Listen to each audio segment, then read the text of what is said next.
أكبر الله أكبر. أشهد أن لا إله إلا الله. أشهد أن لا إله إلا الله.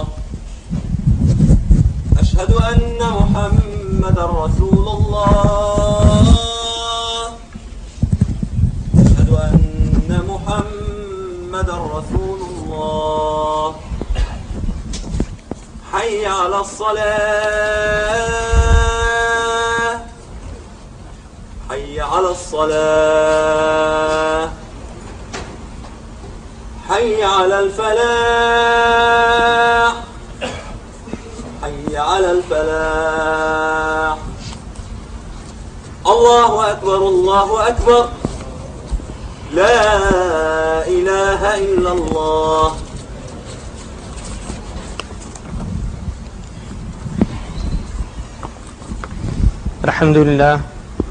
الحمد لله والصلاة والسلام على رسول الله.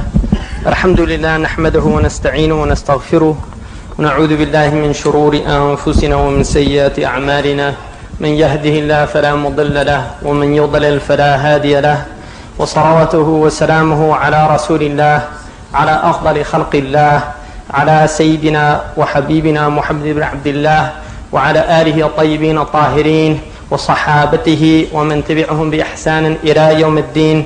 أما بعد، فيا عباد الله ويا معشر المسلمين، أوصيكم وأوصي نفسي بتقوى الله في السر والعلانية. الحمد لله الذي أنعم علينا بالإسلام. الحمد لله على نعمة الإسلام وكفى بها نعمة. الحمد لله على نعمة الإسلام وكفى بها نعمة. الحمد لله على نعمة الإسلام وكفى بها نعمة.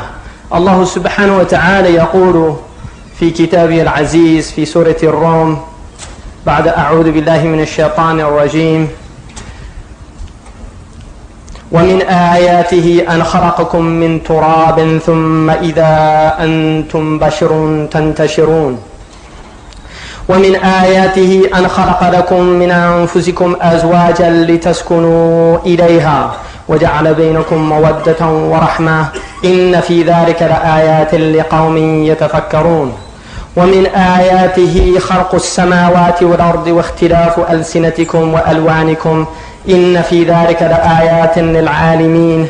ومن آياته منامكم بالليل والنهار وابتغاؤكم من فضله إن في ذلك لآيات لقوم يسمعون. Allah subhanahu wa ta'ala says in the Quran, and from amongst his signs is that he created you from dust, and then behold, you are men and women scattered far and wide, human beings, bashar. And among his signs that he created for you from your own selves, mates, in order that you might dwell in tranquility with them. And he placed between you love and mercy. And surely in that is a sign for people who reflect. And among his signs is the creation of the heavens and the earth, and the variations in your languages and your colors. Surely in that is a sign for those who know. There's two, there's lil-alameen wa lil-alimin. They're both sound riwayah. One for the worlds, meaning the sapiential beings, those who have understanding, al-ins wal-jinn, and the other lil-alimin, for those who know. And from his signs is your sleep by day and night, by night and by day, and your desiring from his bounty in livelihood. Surely in that is a sign for people who listen. These ayats which are in Surah Ar-Rum indicate, amongst many things, the depth of Quranic progression. Allah begins by telling us that He created us from dust, that we are created from dust. And this is a reminder to Bani Adam that we are of one source. We are from the same material. We are from the same material, all of us. We were created from turab. And anyone who becomes arrogant and impertinent and thinks that he is above another, he should reflect on where his source is from. That he is from the same source as everyone else that walks on the earth. He's from dust. كُلُّكُم مِّنْ آدَمٍ وَآدَمْ مِّن تُرَابٍ. All of you are from Adam alayhi salam, and Adam is dust. Adam alayhi salam is from dust. So we should all be constantly in a state of remembrance of where we came from dust. And this is a sign from Allah subhanahu wa ta'ala. And then Allah moves to the next progression. After reminding us what our source is, He defines the most essential characteristic of Bani Adam, that there is a polarity, that you are created in male and female. This is the next transgression, the next movement, that we are male and female. And then He gives us the reason to tell us why we are male and female, in order that you might dwell in tranquility, not that one oppresses the other, not that one takes the other as a servant or a slave, not that one abuses the other, as is the history of human beings in their relationships with their mates, is a history of abuse. If you study from the Greek philosophers to the Hindus believed that women had no purpose in life except to worship their husbands. No other purpose. There was no spiritual path for a woman in Hinduism. The Dharma, what's called Dharma in their tradition, none whatsoever. A woman's sole purpose in life was to serve her husband, and when he died, she was to thrust herself on the funeral pyre of her husband because she no longer had any reality. And this continued until the 20th century. Women throwing themselves on the fires continued until the 20th century. It was only in the time of Gandhi that this was outlawed. I mean, the British attempted to outlaw it, but it continued, and it still goes on in some regions in India. Women are literally killed, oftentimes for economic reasons. The husband doesn't like her, just dumps her, gets rid of her. So Allah reminds us that from His signs is that He made us mates. Why? Sakina, that you might find tranquility. And He placed between you from the two, not simply in women, love and mercy. No, it's supposed to be from the man as well. وَجَعَلَ بَيْنَكُمْ.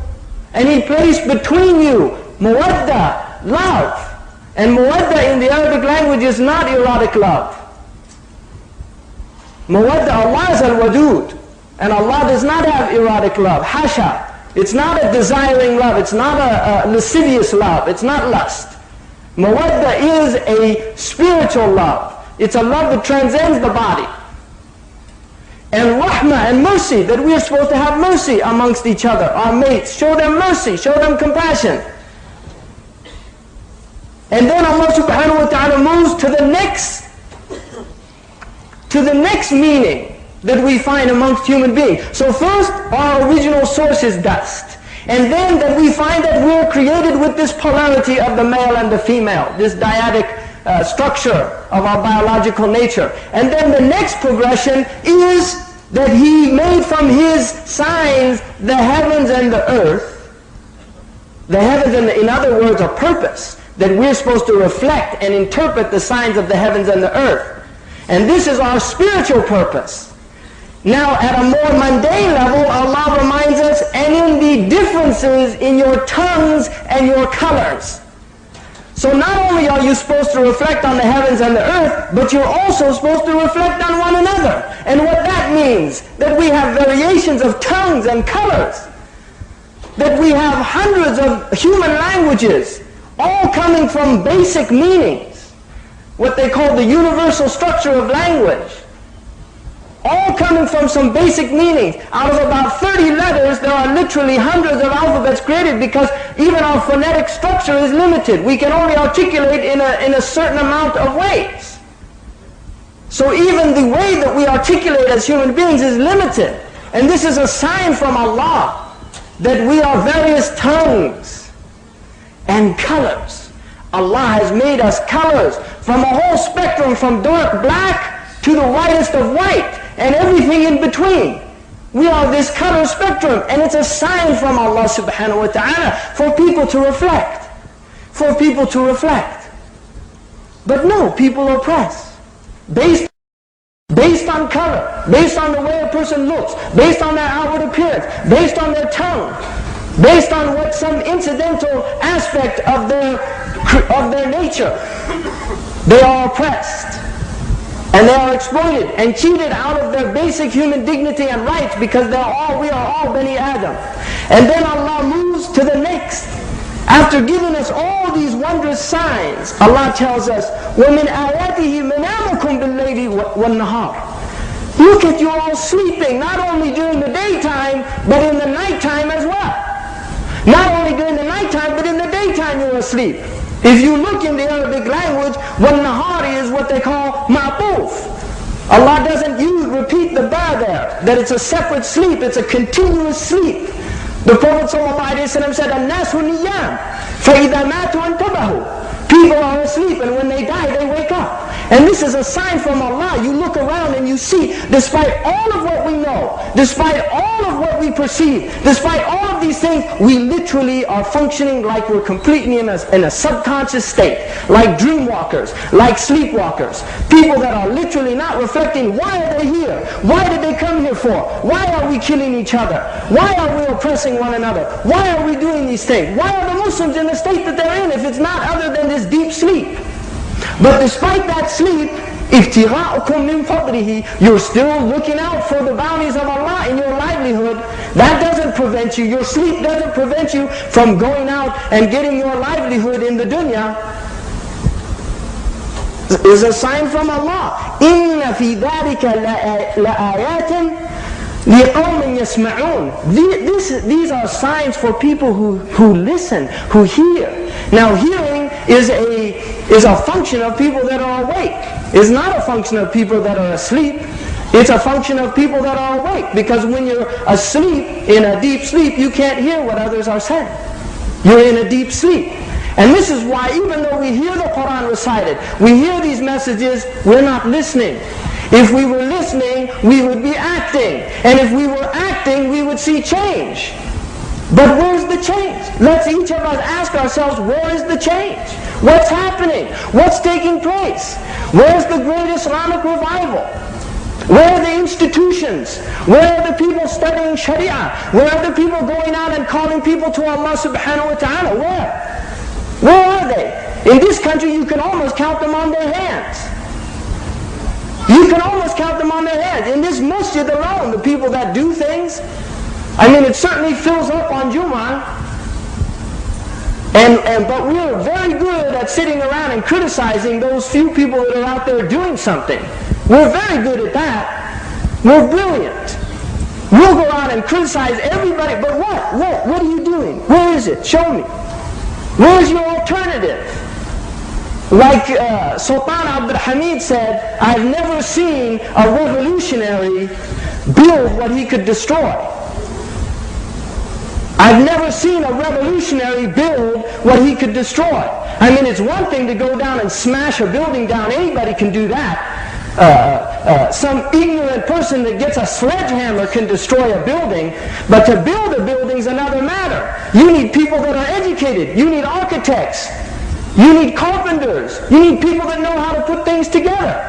So smashing is easy. Criticizing is easy. We can all criticize. We're all brilliant critics, but who can offer alternatives? Who can offer solutions? But it takes reflection, it takes depth, it takes determination, azima. When azimta fatawakkal ala Allah, once you've decided to do something, then trust in Allah. Then trust in Allah. I mean, the definition of the munafiq, كَأَنَّهُمْ خُشُبٌ مُسَنَّدَةٌ, as if they're propped up blocks of wood. The reason that ayah was revealed is the munafiqun used to come into the masjid and they'd sit up against the walls when the Prophet ﷺ was talking. That's what they do. They just lean up against the back of the wall, كَأَنَّهُمْ خُشُبٌ مُسَنَّدَةٌ, like they're just propped up blocks of wood doing nothing. They're taking the benefit of the wall, but they're not benefiting anything. They're not benefiting anything. You know, people got upset because Farrakhan, who's this part of our tragedy, because Muslims haven't presented Islam, so there's people out there saying whatever they want about Islam. Farrakhan got in trouble because he said that the Jews used to be bloodsuckers in the African American community, but their role has been taken over by Koreans, Arabs, and Vietnamese, and all these other people.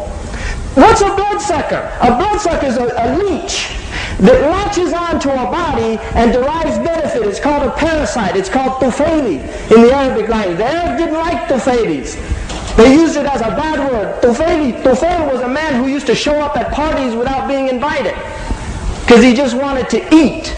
That was tufayl. So the Arabs called anybody that showed up and just wanted to get benefit for himself without having anything to offer was a tufayli.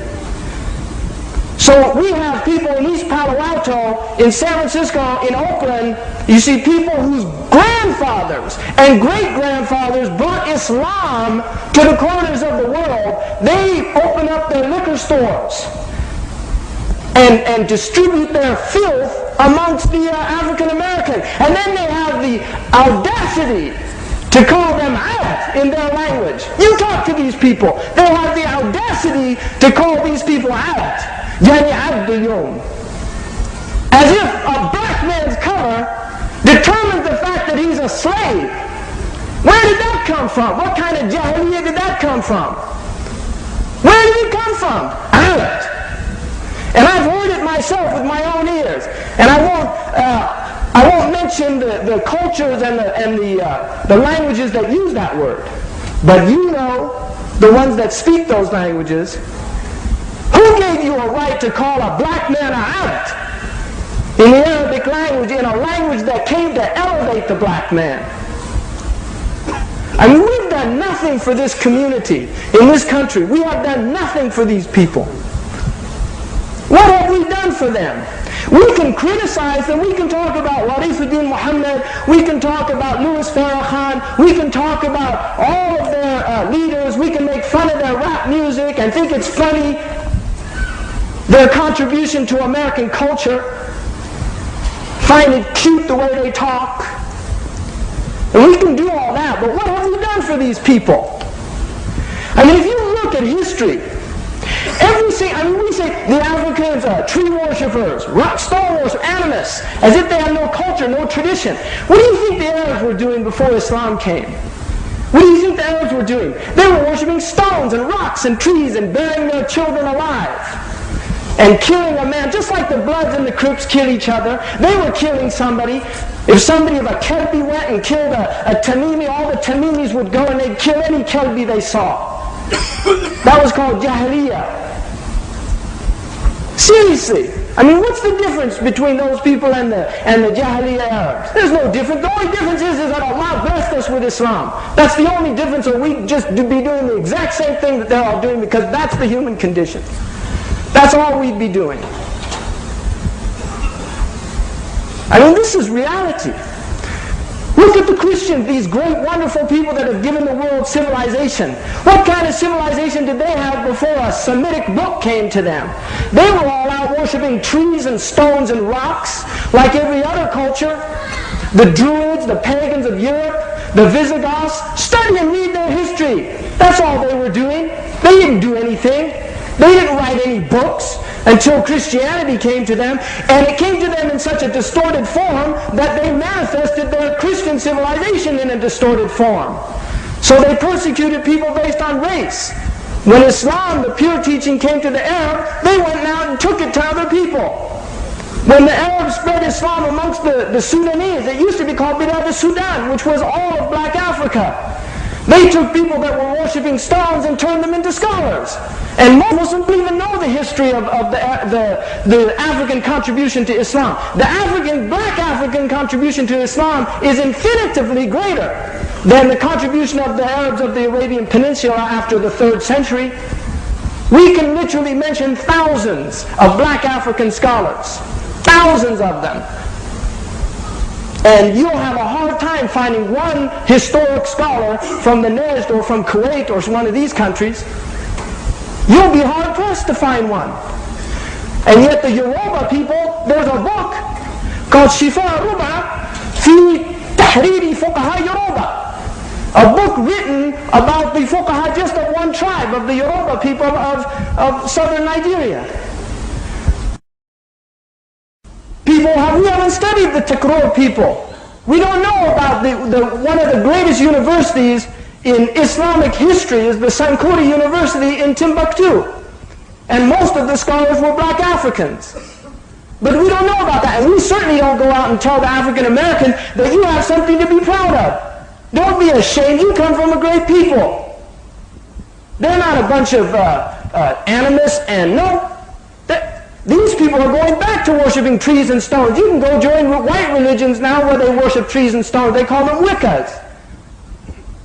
People with PhDs. But we haven't thought about this.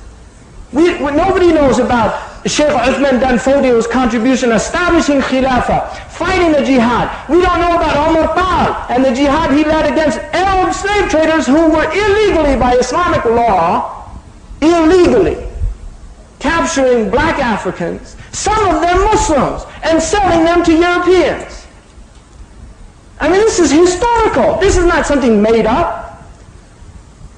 So don't be surprised when this African American community, the Afrocentrists right now are literally writing dozens of books saying the Arabs are just another form of oppressors for you. That's all. If you join Islam, you're just joining another form of oppression. Just like the white people oppressed you, now the Arabs are going to oppress you. They even make you take Arab names.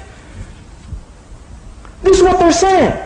And you can go get dozens of books, literally. I can go take you to a bookstore right now and just get you dozens of books. Where are the books written by Muslims telling them about Islam? By Muslim scholars telling about who they are and where they came from. Where? I mean, the Million Man March, 1 million black men. And these people think they just want to make fun of it. I mean, McLeod NewsHour, now we're done with McNeil, Priest, hopefully we'll get done with the other guy as well. But they have, when they're talking about, when Louis Farrakhan says there's a new black man in America, then the camera pans some black men in a tree listening to the speech. Don't think this is just kind of, they know what they're doing in the editing rooms. They know exactly what they're doing. So let's make fun of these people. So what's different? What's new? And then Muslims look at the black Africans in this country and literally say, well, look at them, you know, they don't do anything for themselves. إِنَّ اللَّهَ لَا يُغَيِّرُ مَا بِقَوْمٍ حَتَّى يُغَيِّرُ مَا بِأَنفُسِهِمْ. That's certainly not the way the Prophet ﷺ looked at the oppressed people in Mecca. That's not the way he looked at Bilal ibn Rabah. That's not the way he looked at Salman al-Farisi.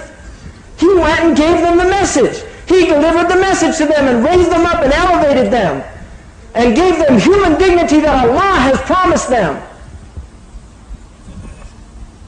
But we can look at them and say, look, we don't even know the history of these people. 400 years. We look at the Muslim countries. We can look and criticize the Muslim countries all we want, and we know that the vast majority of what's going on in the Muslim country is a direct result of colonization.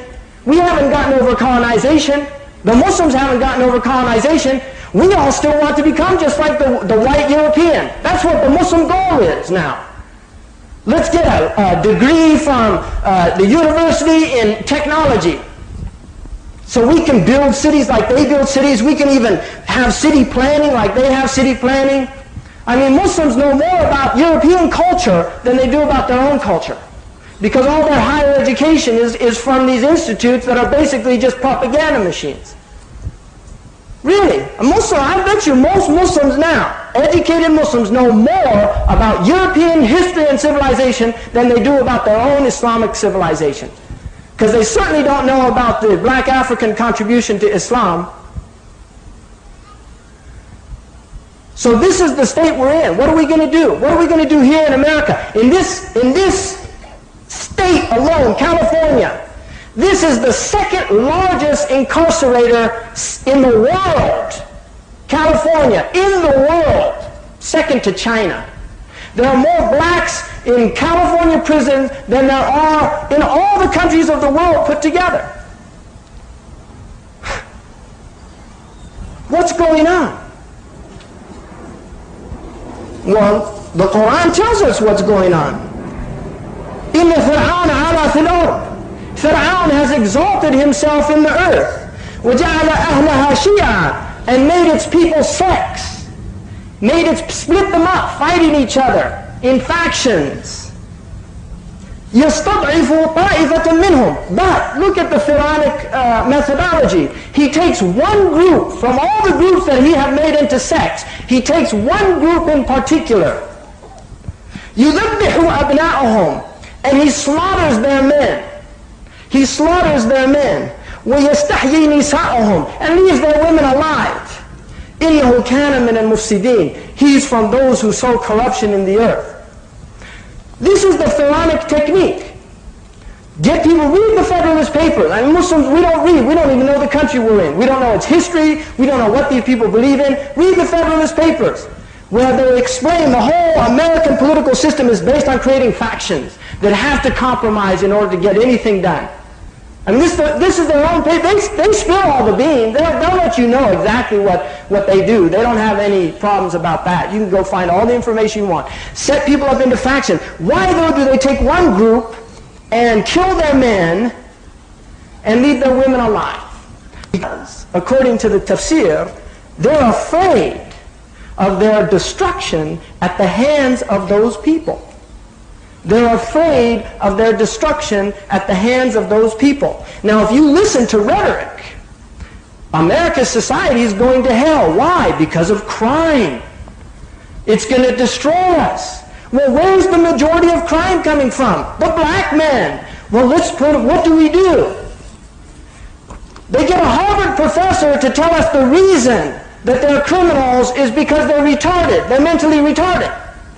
In an 850-page book called The Bell Curve, he proves with the great statistics of Western civilization, proves beyond a shadow of a doubt that the average black African in the United States has a borderline IQ of about 85. He's literally borderline mentally retarded. And mentally retarded people aren't capable of thinking clearly, so they behave like mentally retarded people. This is the scientific evidence. And then Newt Gingrich's contract on America, like some mafia, right? Well, the contract on America is basically on the disenfranchised. Let's cut off welfare. The number one growth industry in California is not in Silicon Valley. It's not in computer technology. It's in prisons. In the last 10 years in this state, we have built, and I say we have because we're all paying taxes. We're all paying taxes. We have built 19 new prisons. Almost 50% of the inhabitants will be black African males. That's who's filling up the prisons. Now what happens in prison? The first time some of these people can think clearly, they become Muslim.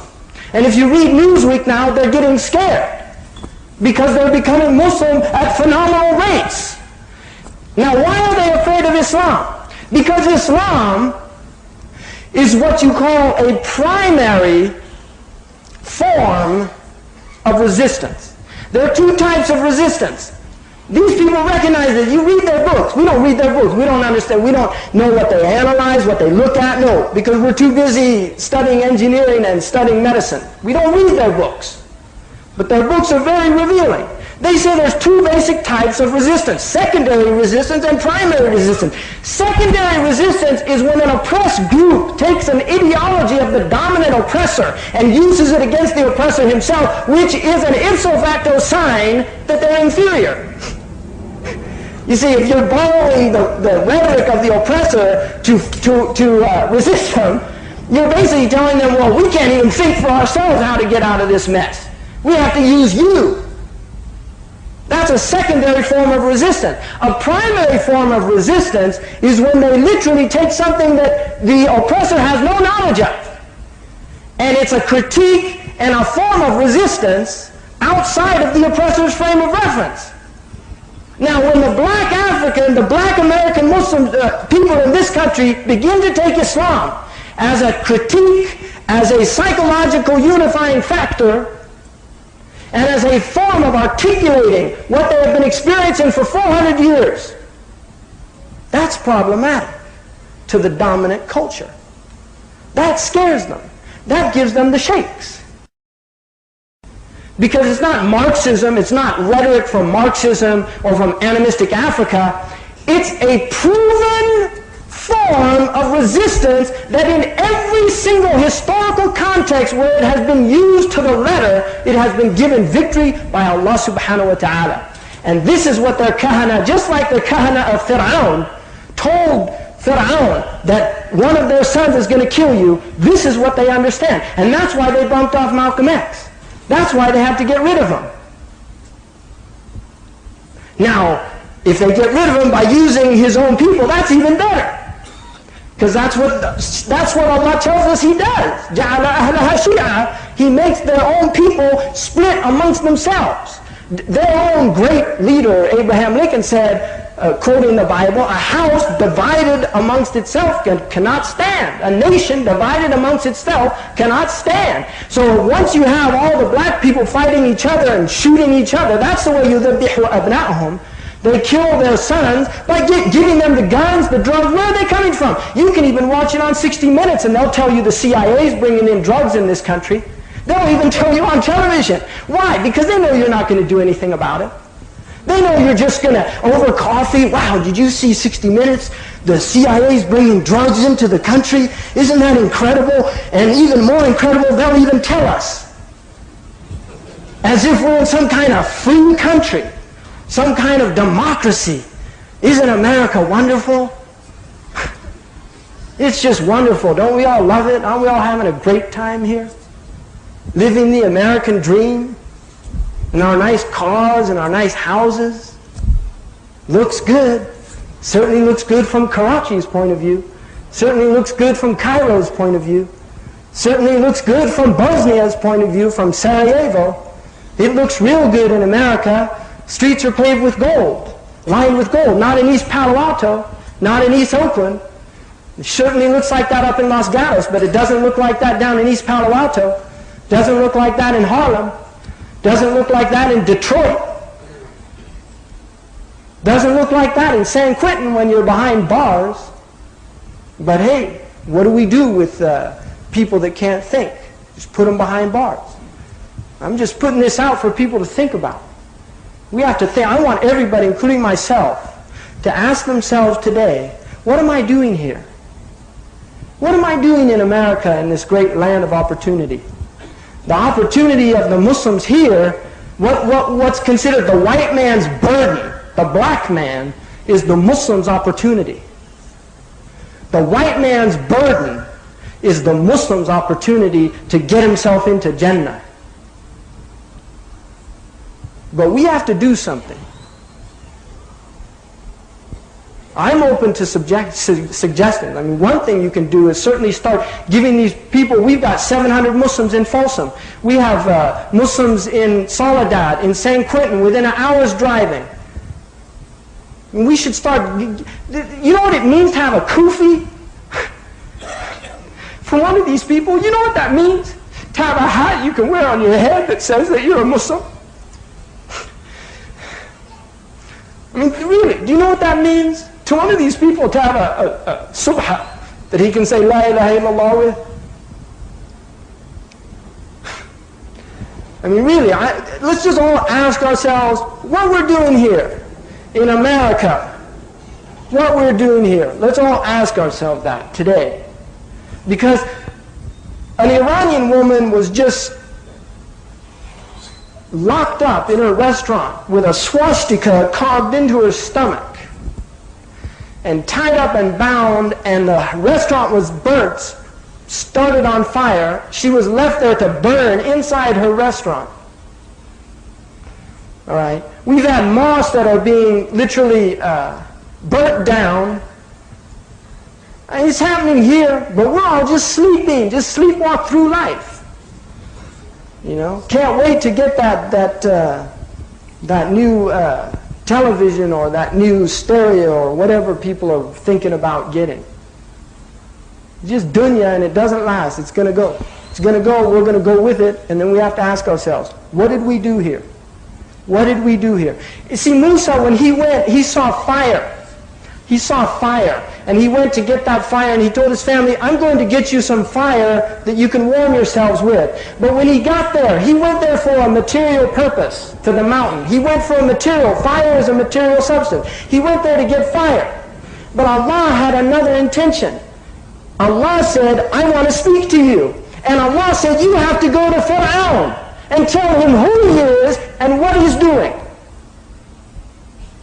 Now, people came here to America, if you're an immigrant, I don't know why. But I think it's probably because you came to get some fire, some material warmth. Because it looks a lot warmer here than it does in Sarajevo or wherever else.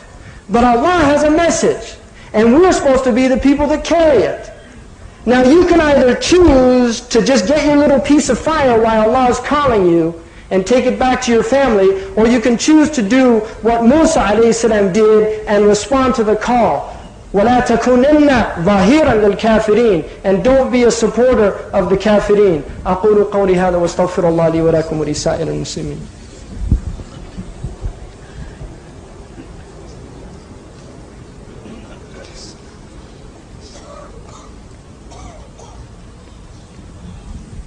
الحمد لله والصلاة والسلام على رسول الله. الحمد لله نحمده ونستعينه. اللهم أعز الإسلام والمسلمين واقطع دابر الكافرين. اللهم زلزل أقدامهم يا أرحم الراحمين في كل مكان. اللهم ألعن السرب وكل من يخالف أمرك يا أرحم الراحمين، وبددهم وشتتهم، شتت شملهم. اللهم أنصر المسلمين واجعلنا أعوانا للمستضعفين. اللهم اجعلنا للذين ينصرون المستضعفين في كل مكان والذين يقاتلون في سبيلك يا أرحم الراحمين. اللهم اقسم لنا من خشيتك ما تحول بيننا وبين معاصيك، ومن طاعتك ما تبلغ به جنتك، ومن اليقين ما تهون علينا به مصائب الدنيا، ومتعنا بأسماعنا وبصارنا وقوتنا أبدا ما أحييتنا، واجعله الوارث منا. اللهم لا تجعل الدنيا أكبر همنا، اللهم لا تجعل الدنيا أكبر همنا، اللهم لا تجعل الدنيا أكبر همنا ولا مبلغ علمنا. اللهم لا تسلط علينا بذنوبنا من لا يرحمنا ولا يخافك فينا يا أرحم الراحمين. اللهم إنك قلت وقولك الحق، إن الله وملائكته يصلون على النبي يا أيها الذين آمنوا صلوا عليه وسلموا تسليما كثيرا. اللهم صل وسلم وبارك على سيدنا محمد وعلى آل سيدنا محمد كما صليت وصليت وباركت على سيدنا إبراهيم وعلى آل سيدنا إبراهيم في العالمين إنك حميد مجيد. وأقيموا الصلاة. الله أكبر الله أكبر، أشهد أن لا إله إلا الله، أشهد أن محمدا رسول الله. حي على الصلاة، حي على الفلاح، قد قامت الصلاة، قد قامت الصلاة.